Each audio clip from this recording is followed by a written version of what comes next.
America के राष्ट्रपति Donald Trump ने माना कि ईरान युद्ध विराम की सभी शर्तें नहीं मान रहा, लेकिन शनिवार को सीधी वार्ता तय हुई है। ट्रंप ने माना कि ईरानी लोग हरमुज जलडमरू मध्य को अवरुद्ध कर रहे हैं और युद्ध के बाद भी उस पर नियंत्रण चाहते हैं, जबकि वो इसके खिलाफ हैं। अमेरिका के उपराष्ट्रपति जेडी वेंस पाकिस्तान रवाना हो चुके हैं, जहां सीधी वार्ता होगी। उन्होंने ईरान को चेताया कि वार्ता के दौरान अमेरिका को गुमराह करने की कोई कोशिश हुई तो युद्ध फिर शुरू हो सकता है। जेडी वेंस भरोसा दिलाते हैं कि वे अच्छी और उत्पादक वार्ता की उम्मीद कर रहे हैं, लेकिन कुछ योजना के अनुसार नहीं हो रहा, क्योंकि राहत के बाद भी तेल की कीमतें बढ़ रही हैं। क्योंकि ये साफ हो गया है कि हरमुज जलडमरू मध्य बंद है और उसे इतनी आसानी से खोला नहीं जा सकता, चाहे डोनाल्ड ट्रंप कुछ भी कहे। मेरा नाम अलेक्सी पेची है। आइए मिलकर इस विषय पर चर्चा करें। लेकिन इस एपिसोड की शुरुआत करने से पहले मैं आपसे अनुरोध करता हूं कि इस YouTube चैनल के काम को समर्थन दें। आप डोनेट, स्पॉन्सरशिप या पेड सब्सक्रिप्शन द्वारा योगदान कर सकते हैं। लिंक और जानकारी वीडियो डिस्क्रिप्शन में है। वहां सभी प्लेटफॉर्म्स दिए गए हैं जिनसे आप ऐसा कर सकते हैं। मैं आपकी मदद के लिए आभारी रहूंगा। मेरे टेलीग्राम चैनल पेची न्यूज को सब्सक्राइब करें, लिंक वीडियो डिस्क्रिप्शन में है। तो अमेरिका के राष्ट्रपति डोनाल्ड ट्रंप ने तेहरान को सख्त चेतावनी दी है। इसकी वजह खबरें हैं कि ईरान ने होर्मुज जलडमरू मध्य से टैंकरों के गुजरने पर शुल्क वसूलना शुरू किया है। हमेशा की तरह ट्रंप ने अपना गुस्सा सोशल नेटवर्क ट्रू सोशल पर जाहिर किया और उनकी प्रतिक्रिया काफी भावुक थी। उद्धरण: खबर है कि ईरान होर्मुज जलडमरू मध्य से गुजरने वाले टैंकरों से शुल्क वसूल रहा है। ऐसा होना अच्छा नहीं है और अगर ऐसा हो रहा है तो उन्हें अभी तुरंत रुक जाना चाहिए। लेकिन जानते हैं, अगर आप पूरी घटना का संदर्भ जानते हैं तो यह बयान मजाकिया लगता है। 2 दिन पहले 8 अप्रैल को डोनाल्ड ट्रंप ने कहा था कि उन्हें ईरान द्वारा हरमुज जलडमरू मध्य से गुजरने वाले जहाजों से शुल्क वसूलने पर आपत्ति नहीं है। उन्होंने इसके लिए एक संयुक्त अमेरिकी ईरानी उद्यम का प्रस्ताव भी दिया और आगे एक और टिप्पणी की। 8 अप्रैल की बात है। हम इसे संयुक्त उद्यम में करने पर विचार कर रहे हैं। ये जलडमरू मध्य की सुरक्षा का तरीका है, जिसमें से अन्य देशों से भी सुरक्षित रखना शामिल है। ये शानदार विचार है। ईरानियों ने यह विचार ठुकरा दिया। अब ट्रंप फिर नाराज हैं। 8 अप्रैल को उनके पास एक शानदार विचार था। उन्होंने कहा था, हाँ, मुझे मूल रूप से कोई आपत्ति नहीं है कि वे टैंकरों के गुजरने के लिए शुल्क लेते हैं। और 10 अप्रैल को उन्होंने कहा, बेहतर होगा कि वे ऐसा ना करें। उन्होंने कहा, खबरें हैं कि वे फिर भी ऐसा कर रहे हैं। तुम वैसे भी ऐसे संकेत भेज रहे हो जो उन्हें कार्रवाई के लिए उकसाते हैं। ईरानी अधिकारियों ने कहा है कि वे जहाजों की सुरक्षित आवाजाही के लिए शुल्क वसूलने की कोशिश कर रहे हैं और यही मौजूदा सैन्य कार्रवाई में विराम की शर्त बन गई है। ईरान की योजना तेल दिग्गजों से बड़े पैमाने पर वसूली जैसी लगती है। हर बैरल के लिए पैसे मांगे जा रहे हैं। वसूली की राशि हर तेल बैरल पर $1 के बराबर है। भुगतान केवल क्रिप्टो करेंसी में किया जाएगा, जो उसी पेट्रो डॉलर व्यवस्था को कमजोर करता है जिसे 1970 के दशक में मध्य पूर्व क्षेत्र में बनाया गया था।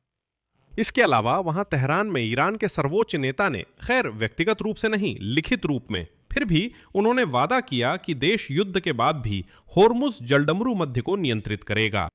यह भी जरूरी है कि ट्रंप ने हाल ही में दावा किया था कि ईरानियों के साथ उनकी डील के बाद जलडमरू मध्य पूरी तरह खुला है। ये उनके शब्द हैं, पूरी तरह खुला। लेकिन साथ ही उन्होंने यह भी स्वीकार किया कि जहाज वहां से नहीं गुजर रहे हैं क्योंकि वे ईरानियों से डरते हैं। यानी एक हिस्से के दर्शकों के लिए ट्रंप ने जोरदार ऐलान किया कि जलडमरू मध्य आखिरकार पूरी तरह खुल गया है और दर्शकों का यह हिस्सा इससे संतुष्ट हो गया और आगे बढ़ गया। जो दूसरा हिस्सा ध्यान से सुन रहा है उसके लिए वो कहता है, हाँ, जलडमरू मध्य खुला है पर वहां जहाज नहीं जाते। कई लोग घबरा रहे हैं। अमेरिका के कई सहयोगियों ने, जैसे सुल्तान अल जाबिर, अबू धाबी की राष्ट्रीय तेल कंपनी के प्रमुख, आज सार्वजनिक रूप से बयान दिए। स्पष्टता जरूरी है, तो आइए स्पष्ट करते हैं। हरमुज जलडमरू मध्य खुला नहीं है, वहां पहुंच सीमित और नियंत्रित है। ईरान ने अपने बयान और कार्यों दोनों से यह स्पष्ट कर दिया है कि वहां से गुजरना केवल अनुमति मिलने पर, शर्तों के पालन पर और राजनीतिक प्रभाव की मौजूदगी में ही संभव है। सैकड़ों टैंकर जो तेल व जरूरी सामान ले जा रहे हैं, अब भी हरमुज जलडमरू मध्य पार करने का इंतजार कर रहे हैं।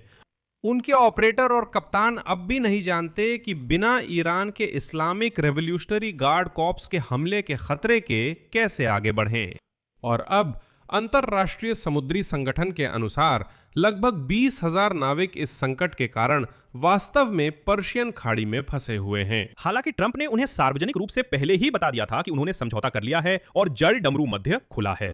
साथ ही यूरोप में भी चिंता बढ़ी है। ब्रिटिश प्रधानमंत्री कीट स्टारमर ने कहा कि वे ब्रिटेन में ऊर्जा कीमतों पर अमेरिका और रूस के राष्ट्रपतियों के प्रभाव से तंग आ गए हैं। उनका कहना है कि दो राष्ट्रपतियों की कार्रवाइयां और उनका हेरफेर बाजार को अस्थिर कर देती हैं, जिससे दाम ऊपर नीचे होते रहते हैं। स्टारमर का उद्धरण, मैं थक गया हूं कि पूरे देश में परिवार देख रहे हैं कि उनके बिजली के बिल कभी बढ़ते हैं कभी घटते हैं। कंपनियों के बिजली बिल पुतिन या ट्रंप की वैश्विक कार्रवाइयों के कारण बढ़ते या घटते रहते हैं, और हमेशा असली हालात का सबसे अच्छा संकेतक वही बाजार होता है। असल में आज तेल की कीमतें फिर से ऊपर चली गई हैं और 1% बढ़ गई हैं, क्योंकि अमेरिका और ईरान के बीच लागू युद्ध विराम के बावजूद बहुत कम जहाज ही महत्वपूर्ण हार्मुज जलडमरू मध्य से गुजरने की हिम्मत कर रहे हैं। वैसे ये लगातार दूसरा दिन है जब बुधवार को युद्ध विराम की घोषणा के बाद गिरावट आई थी। उसके बाद अब दाम बढ़ रहे हैं। लगता है ये कहानी अभी खत्म होने से दूर है। ईरान के सर्वोच्च नेता मुज्तबा MNI ने एक लिखित संदेश में कहा, उद्धरण है, ईरान अमेरिका के साथ बातचीत के दौरान होर्मुज जलडमरू मध्य के प्रबंधन को एक नए स्तर पर ले जाएगा। इसमें जहाजों के गुजरने का शुल्क भी हो सकता है, जिससे वैश्विक ऊर्जा कीमतें लंबे समय तक ऊंची रह सकती हैं, अनिश्चित काल तक। और साथ ही ये अंतर्राष्ट्रीय मुक्त नौवहन के नियमों का उल्लंघन भी कर सकता है। HMNI ने जलडमरू मध्य की स्थिति पर एक नए लिखित संदेश में टिप्पणी की, जो गुरुवार को प्रकाशित हुआ 40 दिन की बरसी के मौके पर। चलिए इसे ऐसे ही कहें, युद्ध के शुरुआती दिनों में उनके पिता की हत्या की। ये उनका पहला सार्वजनिक संबोधन था जो अमेरिका के साथ युद्ध विराम समझौते के लागू होने के बाद हुआ। उन्होंने कहा कि ईरान युद्ध का निर्विवाद विजेता है।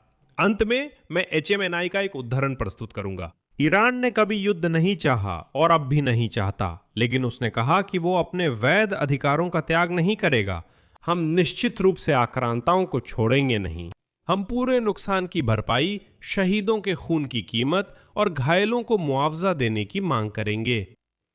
मैं यही विराम लेता हूं। अपनी राय और अपने निष्कर्ष कमेंट्स में लिखें, चैनल सब्सक्राइब करें, घंटी दबाएं और लाइक करें। अगर आप इस YouTube चैनल के काम को सपोर्ट करना चाहते हैं तो आप किसी भी डोनेशन, पेड सब्सक्रिप्शन या YouTube पर स्पॉन्सरशिप के जरिए आर्थिक मदद कर सकते हैं।